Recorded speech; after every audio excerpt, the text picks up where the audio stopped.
Hello guys, आज हम लेकर आए हैं ये 20 क्वेश्चन जो प्रीवियस क्वेश्चन है। चलो स्टार्ट करते हैं और देखते हैं पहला प्रश्न क्या क्या कहता है।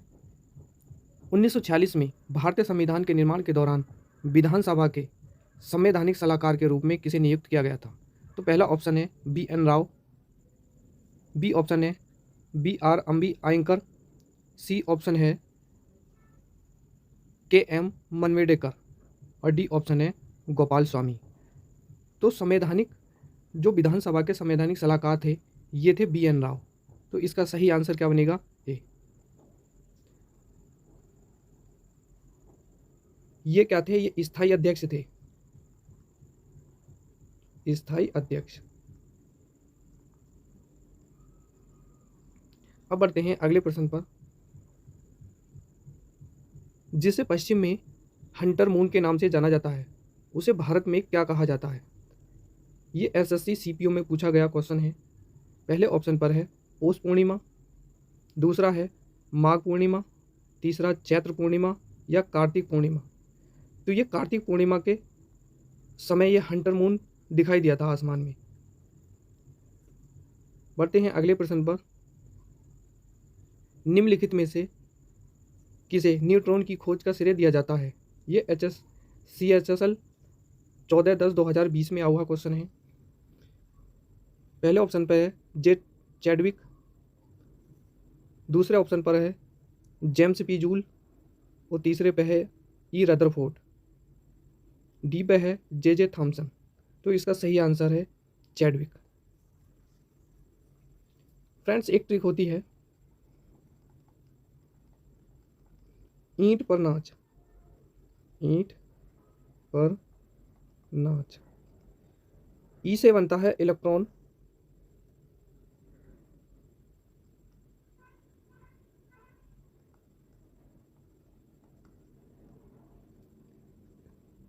इलेक्ट्रॉन की जो खोज करी थी वो थॉमसन ने करी थी,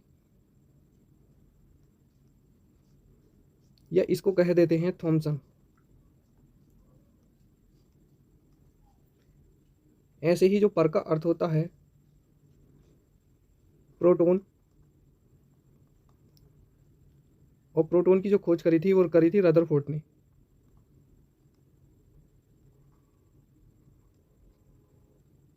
ऐसे ही नाच, न्यूट्रॉन, न्यूट्रॉन की खोज करी थी चैडविक ने।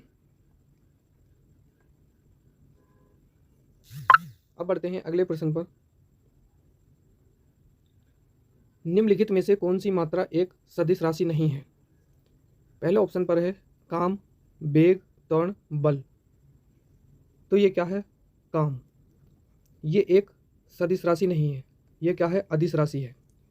जो एक ही डायरेक्शन में, एक ही दिशा में चलती है उसको कहा जाता है सदिश, सदिश राशि। और एक होती है अदिश राशि जो डायरेक्शन से हट जाती है, इधर उधर जाती है, इसको कहा जाता है अदिश राशि।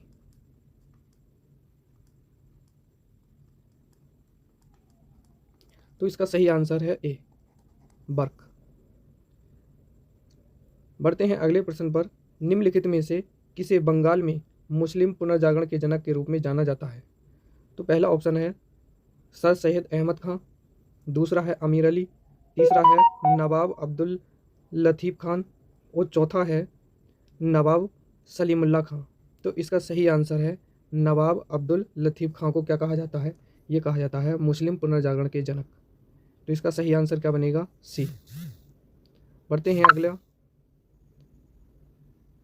रडार प्रणालियों में उपयोग की जाने वाली तरंगें डैश तरंगें होती हैं। तो जो रडार में प्रयुक्त होती हैं तरंगें, पहले ऑप्शन पर है पराबैंगनी किरणें, दूसरा है इंफ्रारेड, तीसरा है सूक्ष्म और डी पे दे रखा रेडियो। तो इसका सही आंसर क्या बनेगा? माइक्रो, यानी कि क्या? सूक्ष्म। इसका सही आंसर क्या बनेगा? सी।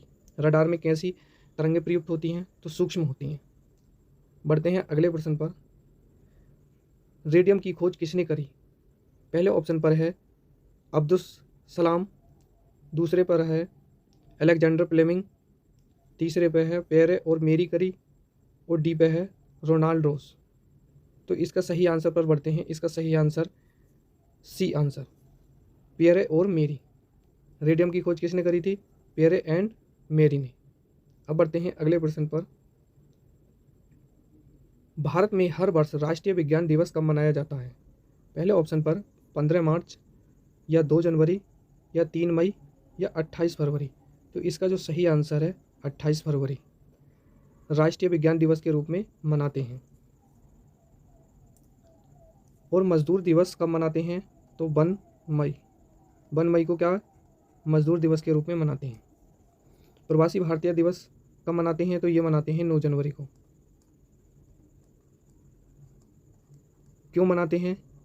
9 जनवरी 1915 को महात्मा गांधी दक्षिण अफ्रीका से वापस आए थे। बढ़ते हैं अगले प्रश्न पर। मेथाइल प्रोपेन एक आइसोमर है। पहले ऑप्शन पर है एन हेक्सेन, दूसरे पर है एन ब्यूटेन, तीसरे पर है एन प्रोपेन, डी पर है एन पेटेन। तो इसका सही आंसर बनेगा B, N butane. Methyl propane एक किसका है? तो यह है एन ब्यूटेन का। इसका सही आंसर क्या बनेगा? बी आंसर इसका बन जाएगा। बढ़ते हैं अगले प्रश्न पर। आपको भारत के किस शहर में स्वामी विवेकानंद हवाई अड्डा मिलेगा? तो पहले ऑप्शन पर है कन्याकुमारी, रायपुर, रांची, दुर्गापुर। तो इसका सही आंसर है रायपुर। कहाँ बनेगा स्वामी विवेकानंद जो हवाई अड्डा है? वो रायपुर। वो छत्तीसगढ़ की कैपिटल है। ये छत्तीसगढ़ की कैपिटल। और झारखंड की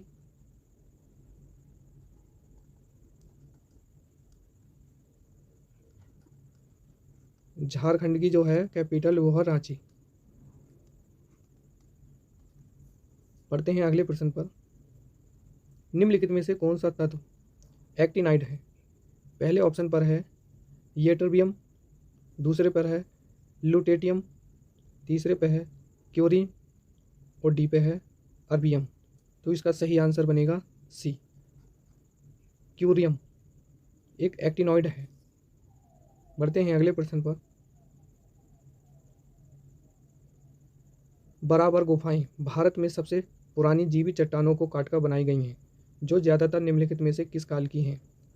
तो पहले ऑप्शन पर दे रखा है चोल राजवंश की, दूसरे पे गुप्त साम्राज्य की, तीसरे पे मौर्य साम्राज्य की, चौथे पे चेरा राजवंश की। तो इसका सही आंसर है बराबर जो गुफाएं हैं वो मौर्य साम्राज्य की हैं। और मौर्य वंश की जो स्थापना वो करी थी चंद्रगुप्त मौर्य ने। चंद्रगुप्त मौर्य। बढ़ते हैं अगले प्रश्न पर। कौन सा रासायनिक कानून प्रस्तावित करता है कि कार्बन डाइऑक्साइड की घुलनशीलता बढ़ाने के लिए शीतल पेय और सोडा की बोतलों को उच्च दबाव में सील किया जाता है? पहला ऑप्शन है रॉल्ट का नियम है ये, या हेनरी का नियम है, या ओम का नियम है, या डाल्टन का नियम है। तो इसका सही आंसर हेनरी का नियम। बढ़ते हैं अगले प्रश्न पर। निम्नलिखित में से कौन सा विक्रमादित्य के दरबार में नवरत्न का हिस्सा नहीं था? पहले ऑप्शन पर दे रखा है सूरदास, बरूची, या छपड़क, या कालिदास। तो इसका जो सही आंसर है सूरदास। सूरदास इन 9 रत्नों में से नहीं थे और ये भक्ति काल के कवि थे। करते हैं अगले प्रश्न पर। निम्नलिखित में से कौन सा अवलोकन यह निर्धारित करने में मदद नहीं करता है कि कोई रासायनिक प्रतिक्रिया हुई है या नहीं? तो इसका पहला ऑप्शन पर दे रखा है ऊंचाई में बदलाव, रंग में परिवर्तन, या राज्य में परिवर्तन, या गैस का विकास। तो इसका सही आंसर है ए, ऊंचाई में परिवर्तन नहीं करता है ये। बढ़ते हैं अगले प्रश्न पर। चीनी यात्री ह्वेन त्सांग किसके शासनकाल में भारत आया था? ऑप्शन पर बढ़ते हैं चंद्रगुप्त विक्रमादित्य के, या समुद्रगुप्त के, या चंद्रगुप्त प्रथम के, या हर्षवर्धन के। तो इसका सही आंसर ह्वेन त्सांग जो आया था हर्षवर्धन के शासनकाल में आया था। समुद्रगुप्त ने जो सिक्के चलाए हैं तो इन सिक्कों पे क्या है? वाद्य यंत्र का चित्र है। वाद्य यंत्र, या फिर कह सकते हैं वाद्य यंत्र या बीड़ा बजाते हुए का चित्र है समुद्रगुप्त के सिक्कों पर। बढ़ते हैं अगले प्रश्न पर। डैश कोशिकाओं में सबसे प्रचुर मात्रा में अणु है जो कुल कोशिका द्रव्यमान का 70% या उससे अधिक है। पहला ऑप्शन है न्यूक्लिक एसिड, दूसरा है लिपिड, और तीसरा है प्रोटीन, और चौथा है वाटर। तो इसका जो सही आंसर है क्या है? वाटर। कोशिका में सबसे जो प्रयुक्त मात्रा में जो होता है वो क्या होता है? वाटर होता है, जल। बढ़ते हैं अगले प्रश्न पर। स्वतंत्र भारत में सर्वोच्च न्यायालय के पहले न्यायाधीश का नाम बताइए जिनके खिलाफ। पहले ऑप्शन पर है न्यायमूर्ति वीरास्वामी, दूसरे पे न्यायमूर्ति रामास्वामी, तीसरे पे न्यायमूर्ति महाजन, न्यायमूर्ति सुब्बा राव। तो इसका जो सही आंसर है न्यायमूर्ति रामास्वामी। इनके खिलाफ ये सर्वोच्च न्यायालय के पहले न्यायाधीश के रूप में इन्हें जाना जाता है। कान के पर्दे की दृश्य जांच के लिए निम्नलिखित में से किस उपकरण का प्रयोग किया जाता है? पहले ऑप्शन पर है फेनोग्राफ, दूसरे पे पॉलीग्राफ, तीसरे पे ऑटोस्कोप या ऑटोमीटर। तो इसका जो सही आंसर है ऑटोस्कोप। इससे क्या है, कान के पर्दों की जो अंदर की जो कोई परेशानियां होती हैं या बीमारियां होती हैं, किससे नापते हैं? तो ऑटोस्कोप से नापते हैं। बढ़ते हैं अगले प्रश्न पर। भारत के उपराष्ट्रपति के रूप में नियुक्ति के लिए न्यूनतम आयु मानदंड है। तो पहले ऑप्शन पर 30 वर्ष, 21 वर्ष, 35 वर्ष, 25 वर्ष।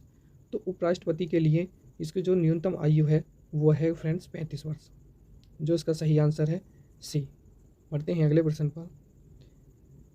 दाहिनी फुफ्फुस धमनी है, ये बाईं ओर से अधिक लंबी होती है, या बाईं ओर से अधिक चौड़ी, या बाएं से छोटा, या बाएं के समान आकार का। तो इसका सही आंसर है बाईं ओर से क्या होती है? ये अधिक लंबी होती है फुफ्फुस धमनी। एक होती है फ्रेंड्स सिरा और एक होती है धमनी। सिराओं में हमेशा अशुद्ध रक्त बहता है, अशुद्ध रक्त, और धमनी में जो है शुद्ध रक्त बहता है, शुद्ध रक्त।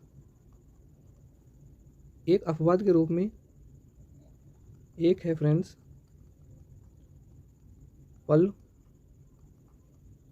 पल्मरी सिरा। इसमें क्या है? इसमें हमेशा शुद्ध रक्त बहता है। क्या बहता है? शुद्ध रक्त। तो इसका सही आंसर है ए। बढ़ते हैं अगले प्रश्न पर। राष्ट्रीय सूक्ष्म लघु और मध्यम उद्यम बोर्ड की साल में हर महीने एक बार बैठक होती है। तो पहले ऑप्शन पर दे रखा है 2, दूसरे पर 6, फिर 3 या 9। तो इसका जो सही आंसर है हर 6 महीने में एक बोर्ड बैठक होनी अनिवार्य है। तो दोस्तों आज की वीडियो केवल इतनी ही रहेगी, जल्द ही इससे अगला पार्ट लेकर आऊँगा। तब तक के लिए धन्यवाद।